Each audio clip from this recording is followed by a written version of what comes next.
Muy buenas a todos, bienvenidos a otra entrevista en Auner TV y tenemos con nosotros hoy por la tarde a Dominique Roger, doctor en Geografía Física, investigador en la Fundación para la Investigación del Clima, FICLIMA, y miembro de la Junta Directiva de la Asociación Española de Climatología. Muy buenas tardes, Dominique. Muy buenas tardes. Encantado de estar aquí. Muy encantado de que estés con nosotros hoy. Hay escepticismo en alguna parte de la población sobre el cambio climático. ¿Podemos decir que estamos ante una emergencia climática? Evidentemente, sí, claro que sí, no hay duda. ¿Y en qué se basan, qué datos tenéis los científicos para sostener esa afirmación? En primer lugar, creo que hay que recordar que, que conocemos el cambio climático desde hace varias décadas y creo que todos somos conscientes con los aumentos, con los récords que estamos viviendo, que estamos experimentando, que estamos escuchando todos los años, todos los días en la televisión. Creo que es un reflejo claro que hay algo que no funciona correctamente como debía, ¿no? Que si estamos rompiendo récords de temperaturas máximas por varios grados, eso no es normal. Entonces, dentro de España estamos, digamos, más de 2 grados encima de lo que sería como referencia 1950 a 1980. 2 grados por encima. Se habla del efecto invernadero, del natural, que sin él estaríamos en menos 18 bajo cero, y del antrópico, del que genera el ser humano.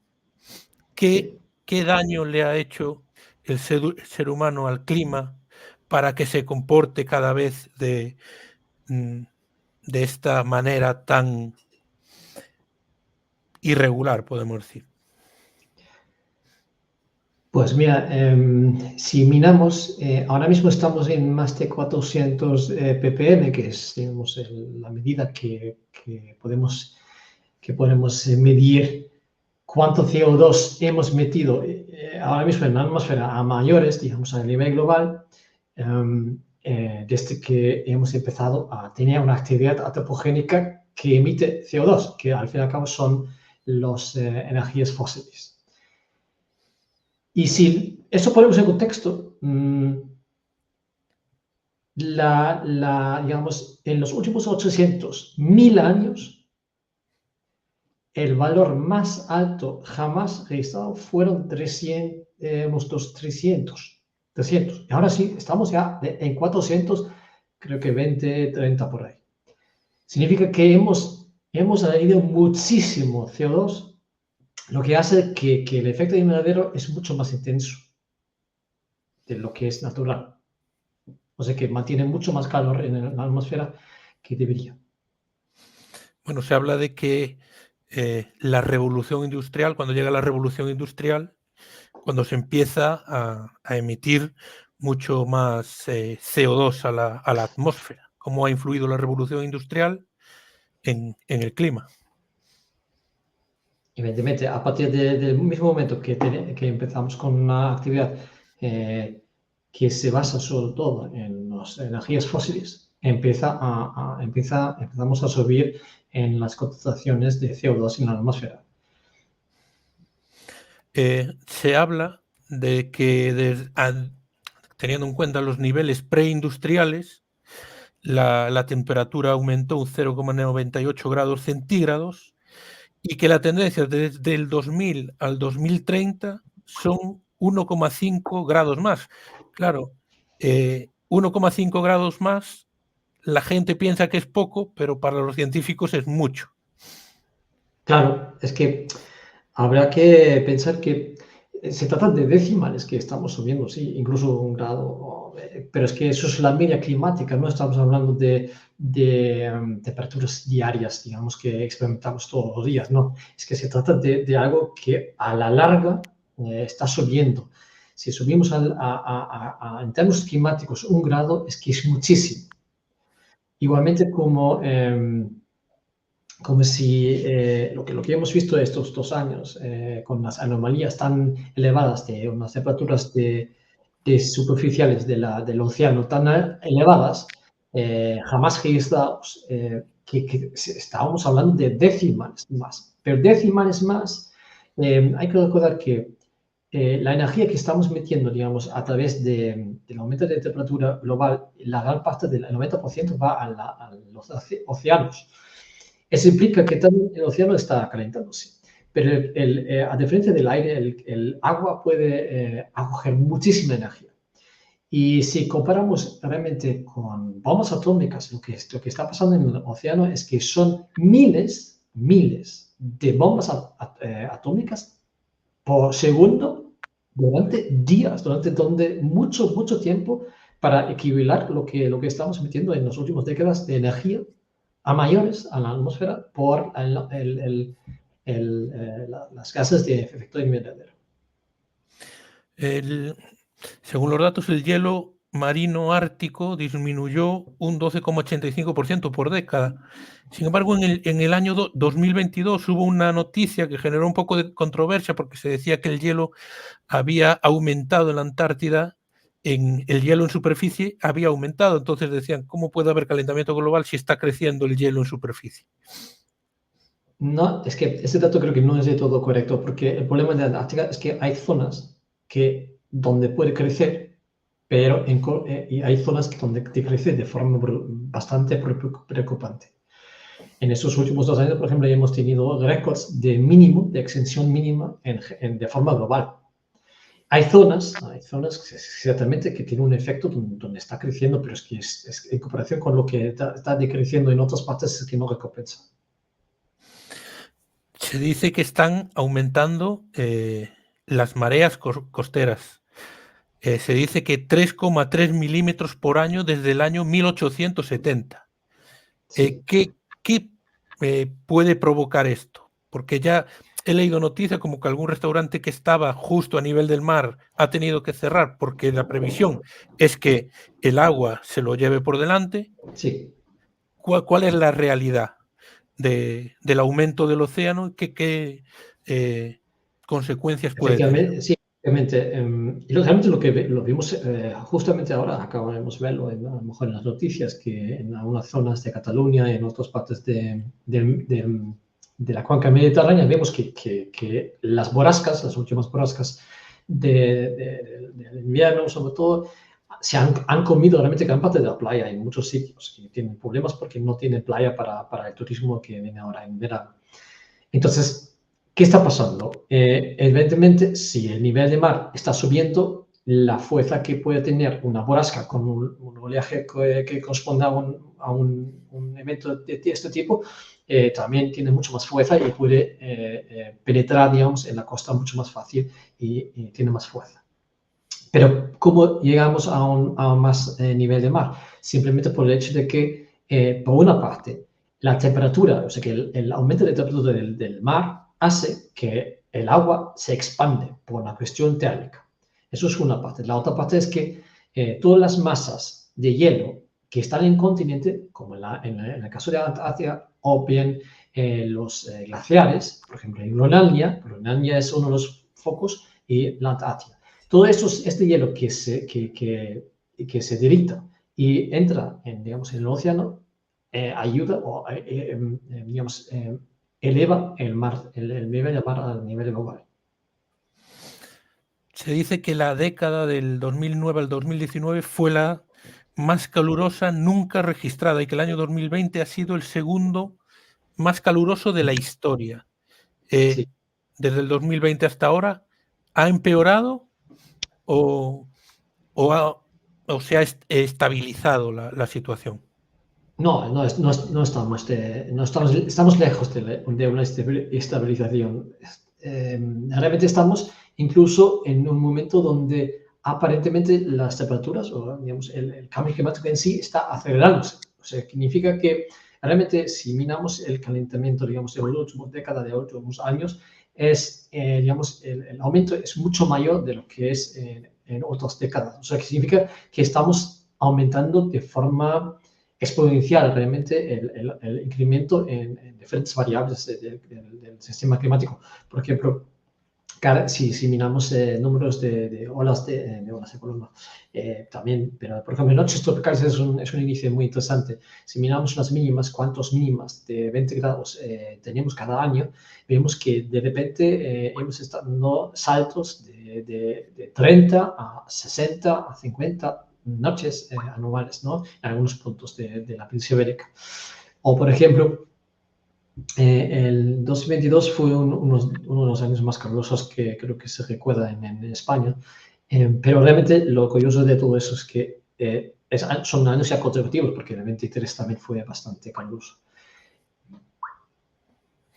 El 97% de los científicos consideran que el calentamiento global se debe a las actividades humanas. ¿Tan perjudicial está siendo la actividad humana y qué tiene que hacer el hombre para tratar de revertir esa situación? Primero, es que no son 97, son 99. Y coma algo. O sea que realmente casi no hay persona que niega la causa, que sea la causa antropogénica. Lo sabemos desde hace mucho tiempo porque hay muchas formas físicas para probar este efecto y realmente se conoce incluso desde el principio del siglo XIX, este efecto invernadero que existe, que también se sabe que si empezamos a emitir, añadir, digamos, CO2, o no solamente CO2, también otros gases de efecto invernadero, por ejemplo, como puede ser el metano. Por ejemplo, es otro gas que es incluso mucho más efectivo en elevar la temperatura que el CO2 en sí. Entonces, ¿qué tenemos que hacer? Pues dejar de emitir CO2. Eso es lo principal, porque el CO2 es algo que solo se reduce después de décadas, incluso siglos. Así que hay que recordar que si dejamos de emitir ahora, todavía por la dinámica propia del sistema climático, del sistema Tierra, vamos a tener muchas décadas con temperaturas más elevadas, incluso todavía siguiendo subiendo, porque no se para porque sí. Ahora, no, todavía quedan décadas que va a ir subiendo. La cuestión es que al final del siglo no lleguemos a los 2 grados de aumento de temperatura a nivel global, que es algo que es el objetivo, ¿no? Porque los 1,5 grados realmente ya hemos casi alcanzado y en breve alcanzamos de forma definitiva. Bueno, hemos visto como en Cataluña se han quedado sin agua. En pleno invierno había sequías en Cataluña. ¿Qué es lo que está provocando este calentamiento global? Incluso se habla en África de movimientos migratorios por culpa de las sequías.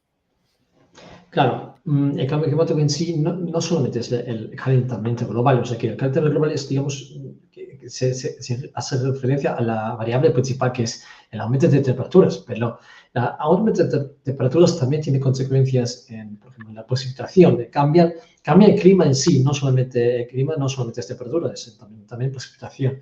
Entonces, también se ven tendencias que, por ejemplo, las lluvias son cada vez más concentradas. Globalmente hay una reducción de la precipitación disponible y después también que se reduce a pocos días al año. Por ejemplo, en Galicia o en otras partes de España, por ejemplo, vemos que cada vez la lluvia que cae en poco tiempo, en pocos días y muchísimo. Y eso, claro, tiene sus consecuencias porque si nos llueve mucho en poco tiempo, tenemos un problema porque el resto de los días no tenemos precipitación. Entonces tenemos que gestionar bien el agua. En el caso de Cataluña, evidentemente, sequía siempre ha habido, hay que decirlo. En España sequía es algo normal del clima, pero la sequía que sufrieron o están sufriendo todavía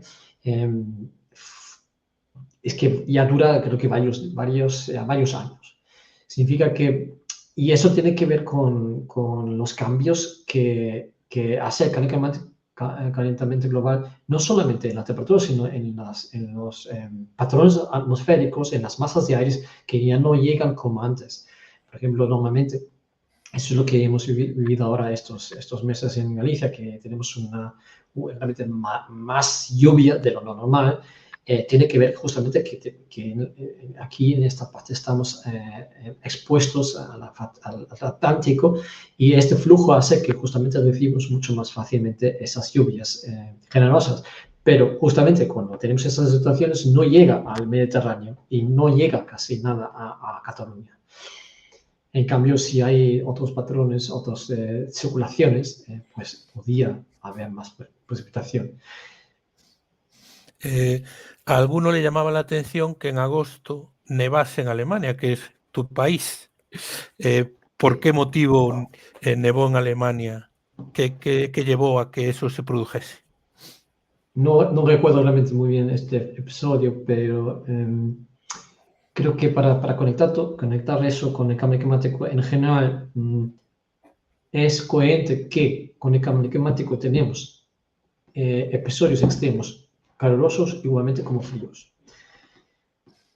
Hay que decir claramente, es más, que con el cambio climático lo que se esperaría que los inviernos cada vez son más suaves, y también lo son, y que los episodios más extremos fríos también sean más suaves. Pero no es así de todo. ¿Por qué? Porque, digamos, el contraste, la barrera que nos separa la masa de aire tan polar, tan fría que tenemos en el norte, y las masas de aire más cálidos del sur, están normalmente separados por vientos muy fuertes.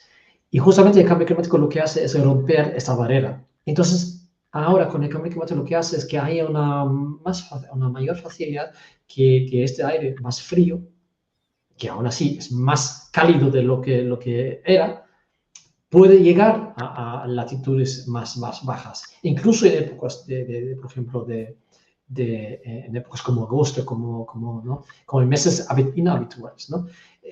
Porque tenemos estos cambios tan drásticos, tan fuertes de eventos extremos, porque un evento extremo de altas temperaturas al mismo tiempo lleva también a lo contrario. Durante las protestas de los agricultores, uno de los principales motivos por los que protestaban es por las medidas que tomaba la Unión Europea sobre productos, sobre insecticidas que tenían que utilizar para producir todas las hortalizas, legumbres, frutas. Le exigían otro tipo de pesticidas y otro tipo de productos para llevar a cabo su labor. ¿Por qué es tan importante que esos insecticidas que utilizaban los agricultores dejen de utilizarse? Yo creo que es que yo responderte a esto, porque es que es un poco complicado, porque ni siquiera es que no tengo conocimiento sobre eso, porque no es mi campo. Evidentemente, creo que hay que ir a una sostenibilidad ecológica, una idea ecológica donde justamente no nos hacemos daño a nosotros mismos. Igualmente, como dejamos de emitir CO2, deberíamos intentar reducir el impacto que tenemos con estos tipos de sustancias. Hay varias causas que han producido a través del hombre este calentamiento global. Se habla de quema de combustibles fósiles, de talar las selvas pluviales y de consumo de carbón, petróleo y gas. la gente igual no es consciente de que los árboles absorben CO2 y son muy importantes para mitigar el daño que puede hacer. Son estas tres los puntos fundamentales sobre los que hay que actuar para acabar o para aminorar el calentamiento global. El papel de los bosques es importante, sobre todo en los bosques, por ejemplo, en Amazonas, sobre todo porque son un lugar donde realmente podemos justamente mantener en el suelo, digamos, CO2, ¿no? Los árboles tienen varias funciones, ¿no? Por ejemplo, si vamos a ciudades, los árboles, sobre todo lo que nos dan es sombra, y eso es algo que evidentemente mitiga la temperatura urbana en las zonas urbanas. Aparte de esto, también en parte pueden ayudar a limpiar un poco el aire, pero hay que recordar que no solamente acogen CO2, sino también lo que hacen es que respiran oxígeno y también cogen oxígeno. No sé qué, es que el árbol no solamente es una vegetación que necesita, que está respirando como un ser humano, cosa que hasta cierto punto, porque durante la noche, por ejemplo, como no tiene radiación, está usando el oxígeno para vivir. Yo creo que hay dos papeles de la vegetación en general. Reducir, aumentar el albedo. Albedo es la cantidad de radiación que se vuelve a reflejarse hacia el espacio. Necesitamos, eso es lo que, por ejemplo, puede pasar, lo que está pasando en las zonas árticas, ¿no? Si está reduciéndose hielo, existe un efecto que se llama retroalimentación. Significa que si el hielo, el blanco, este color tan blanco, lo que hace es reflejar gran parte de la energía que llega del sol, y eso hace que enfría. Pero si pasa lo contrario, significa que derrite este hielo y queda el agua oscuro, el mar oscuro. Eso lo que hace realmente es lo contrario, que aumenta la temperatura en esa zona, y también empezamos en un ciclo que cuando aumenta la temperatura, evidentemente derrite más hielo, y eso hace que estamos en un ciclo realmente casi interminable, y vamos a quedar realmente sin hielo. Y sí. Sí, no, sigue. No, sí, al fin y al cabo son varios de estos ejemplos que podemos encontrar en el sistema climático. También en Amazonas tienen un papel similar. Y bueno, los árboles, eso, que nos dan por ejemplo, sombra, nos dan. Es que es algo que, por ejemplo, creo que todos hemos experimentado. Si estamos expuestos, digamos, en una zona con solamente asfalto, solamente hormigón, en esta zona vamos a tener mucho más calor. Estamos expuestos a mucho más calor que si estamos en un parque o estamos en una zona donde hay árboles. Se dice que la transición ecológica pasa por el bajo o cero emisiones de carbono, centrarse en las fuentes renovables y la electrificación del consumo final. Tiene que ir hacia ahí la disminución del calentamiento global. La transición ecológica implica que tenemos que dejar de emitir CO2. ¿Cómo? Pues aumentando energías renovables, pero también intentando reducir el consumo energético, eso en sí, ¿no? Intentar que nuestros aparatos consumen menos energía que ahora. Después intentar que podamos vivir, digamos, por ejemplo, mucho más de forma sostenible en nuestros hogares. O sea, que, por ejemplo, que no necesitamos tanta energía para calentar o para enfriar las casas. Hay muchas formas vividas para llevarlo a cabo. Y Y sí, efectivamente, si aumentamos lo suficiente la energía renovable, ya no dependemos de las energías fósiles, con lo cual reduce no solamente el coste, porque ya vemos ahora en esos últimos días con un alto porcentaje, proporción de renovables, vimos que el precio estaba incluso en negativo. Una de las consecuencias que puede tener el cambio climático son riesgos para la salud. Tú hiciste un estudio hace unos años para CiberEst sobre la relación entre la salud, entre el clima y la salud. ¿Qué conclusiones, a qué conclusiones llegaste una vez terminado el estudio? Es que como ya he publicado tantos estudios, no te puedo decir cuál estudio a cuál te refieres, pero no es tan relevante. Yo creo que lo más importante es que sepamos que existe evidencias claras donde podemos cuantificar la atribución que tiene la temperatura y la mortalidad, pero también la morbilidad, o sea que la enfermedad. Para dar un ejemplo, el año pasado, creo que en 2022, sí, 2022, por ejemplo, lo que cuantificamos eran casi más de 5.000 muertes atribuibles al calor extremo en España en el verano de este año, que fue casi 5 veces más de lo habitual en otros años anteriores. Lo que da un poco de la dimensión lo que está pasando. Y al año siguiente, o sea que 2023, fue un poco menos, pero tampoco tanto. Fueron unos 1.000 menos. O sea que con un año muy excepcional que fue 2022 y el año siguiente seguimos casi triplicando lo que era digamos, la mortalidad atribuible en los años anteriores. Lo que muestra realmente el problema, o sea que con el aumento de temperaturas, vemos que el riesgo de mortalidad sigue aumentando, o sea que hay un aumento. Si te fijas que, a ver si tengo un dato que estoy buscando.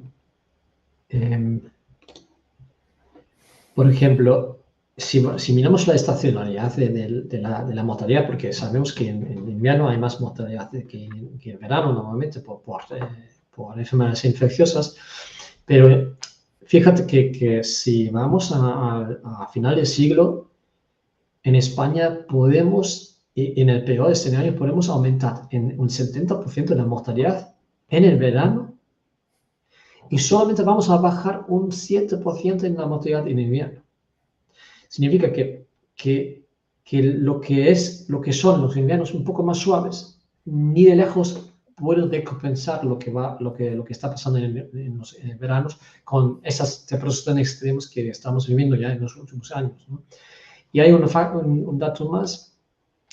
Recientemente lo que vimos es que el factor de edad, o sea que el envejecimiento futuro hará que los riesgos asociados al calor van a ser mucho mayores por el envejecimiento, independientemente del cambio climático. O sea que el envejecimiento es un factor multiplicador de los riesgos que vamos a tener. Y eso es preocupante porque todos nos vamos a hacer más mayores y en algún momento vamos a estar justamente a lo mejor en 2050 o más allá, en un momento donde ya la temperatura ha subido mucho, todavía más que ahora, y vemos que estamos expuestos y estamos justamente en el grupo vulnerable, porque los grupos vulnerables son gente con enfermedades crónicas, gente mayor, niños. Entonces, lo que se veía es esto, que se aumenta mucho el riesgo en el envejecimiento de la población que está previsto en las próximas décadas. Y lo curioso es que aunque baje la temperatura en invierno, justamente el envejecimiento lo que hace es mantener los riesgos iguales. Aunque haya, digamos, un tiempo más, un clima más suave en invierno, y los momentos con frío, lo que van a hacer por el envejecimiento de la población, tener el mismo riesgo de mortalidad en esas temperaturas tan bajas. ¿Y se están tomando las medidas por parte de las administraciones, tanto nacionales como internacionales, como puede ser la Unión Europea, para que las medidas adecuadas para que esto tenga una solución? Digamos así, en términos para nosotros como científicos, no, ni de lejos. Es que estamos tardando mucho. Cada año que no lleguemos a poder llegar a cero emisiones, es un año que digamos, un año pedido, porque además es que para llegar a los objetivos que tengamos, que es que no superemos, incluso que ya dejamos de fuera el objetivo que teníamos de París, que era 1,5 grados, casi es imposible de cumplir. Pero para los 2 grados incluso, ahora mismo la cosa no está tan bien. O sea que es posible que más bien si seguimos así, ahora mismo no vamos a llegar ni siquiera para ello. Y es posible que a lo mejor unas décadas, aunque con el retraso puede que estamos varias décadas, una década, digamos, encima de los 2 grados. Que se puede establecer después el clima, sí, pero es que es una cuestión a largo plazo, que no va a cambiar, digamos, de un año a otro. Yo creo que una de las grandes cuestiones es la adaptación. Es que hay que llevar a cabo muchas medidas de adaptación sobre todo en el ámbito urbano, donde tenemos que aumentar las zonas verdes y para poder reducir justamente este impacto del calor extremo. Creo que un ejemplo muy interesante también es si vimos en el Mundial de 2022, que fue en Qatar, cuando se celebró fue en invierno, en noviembre, diciembre, ese año, y si alguien mira realmente por qué hacía calor en noviembre, diciembre en Qatar, pero es que si lo hubiésemos hecho en junio, julio, en Qatar tenemos mínimas durante meses en verano que no bajan de 30 grados. 30 grados de mínimo, no 20 grados, no, 30 grados de mínimo. Y eso, claro, es un impacto importante para el organismo, que lo lleva al fin y al cabo al límite fisiológico en este caso, ¿no? Entonces, creo que eso es un ejemplo, sobre todo si examinamos cómo van a aumentar los días extremos, digamos, de noches extremas o días de extremos de 40 grados. O sea que podemos en esa área, por ejemplo, como Qatar, podemos tener ya ahora mismo 3 meses de temperaturas máximas de 40 grados o más. Pero en el futuro, si seguimos tal cual como ahora, podemos hablar de 6-7 meses de 40 grados, que es una barbaridad, que es casi más de medio año. Realmente hay temperaturas que no son soportables, que no son para poder vivir. Para irnos a un ejemplo cotidiano, ¿ves cercano el día en el que todos los coches sean eléctricos? Por las medidas que se están tomando. Yo creo que yo no sé hasta qué punto eso es el objetivo. Creo que si minamos en las ciudades, si ahora cambiamos todos los coches por coches eléctricos, bueno, efectivamente es mejor para el aire urbano, hay que decirlo. Pero al mismo tiempo es que, por ejemplo, el tráfico no cambia, o sea que los atascos no van a cambiar. Si usamos todos ahora un coche eléctrico, no va a cambiar. Creo que la cuestión es que tenemos que cambiar en ciertas áreas, digamos, por ejemplo, en grandes ciudades como Madrid, Barcelona, intentar reducir el uso del coche y usar el transporte público, que es mucho más eficaz. Bueno, pues Dominique, hemos hecho un repaso sobre el calentamiento global. Muchísimas gracias por aceptar la invitación y un fuerte abrazo. Gracias a ti. Un abrazo.